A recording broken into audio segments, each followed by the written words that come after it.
Are you sure this is a good idea, Cliff? Hey, I'm old school. When your feet can reach the pedals, you'll learn to drive, in case of an emergency. What kind of emergency? We're on our way back from Ralph's. All of a sudden, I keel over. From what? I don't know, myocardial infarction. You farted on what? Look, it doesn't matter why. I slump over the wheel, unconscious. But if you know how to drive, you can take over and drive me to the nearest ER. But wouldn't we have to change positions?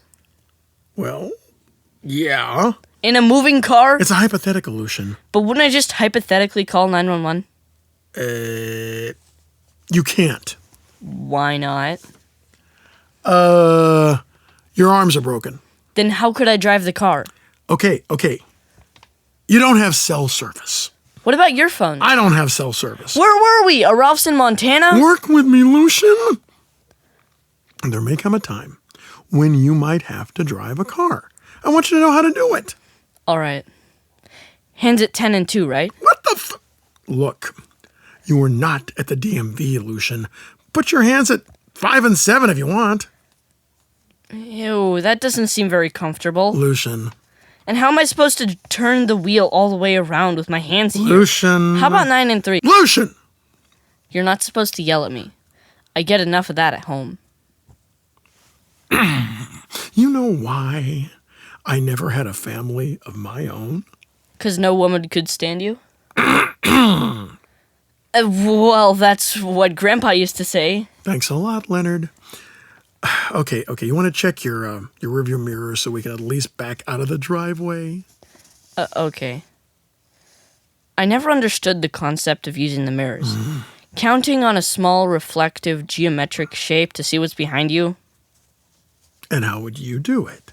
I'd just turn my head. Away from traffic? There's no traffic in a driveway! Oh. And also, why do cars even have a reverse gear? It seems counterintuitive. Cars were made to go forward. And if they only went forward, we never got out of the goddamn driveway!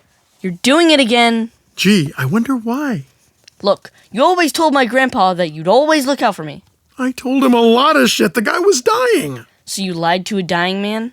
He was dying of Alzheimer's. I think one day I told him I was from Mars to keep him happy. Guess you're not too worried about keeping me happy. Why should I? Our one connection died 3 weeks ago. Then why are you doing this? I'm a glutton for punishment. I don't know about that, but I've seen you at the Chinese buffet, and I know you are definitely a glutton. Keep it up, Lucifer. Why do you always call me that when... When you're being an exasperating little slug, acting like... Like what? Like your grandfather. Always with the questions. 40 years of Leonard giving me attitude. Maybe you deserved it. What was that? Nothing. Oh, no, you don't. Just like your granddad. Leonard was the king of the little, whispery, snarky comment. Your dad never did that. 'Cause my dad was a doormat.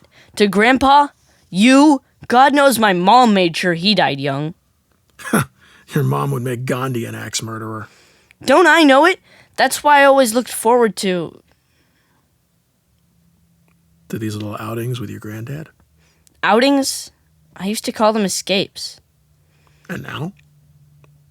You see, Cliff, my mom's a yeller, and a yeller needs somebody to yell at.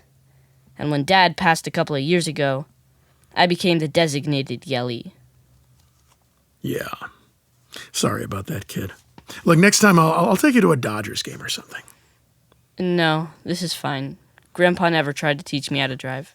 You would have, but you're just not getting tall enough. And the last 6 months for your grandpa were... Pretty rough. Yeah. Look, I'm sorry I was so... Much of a dick? Something like that, yeah. I guess I'm missing him too. At least we still got... So are you going to back up so we can start this little lesson, or do you want to have another philosophical discussion about the mirrors? Okay. Don't worry. Trash cans were made to take minor impact. Now the cat's another matter.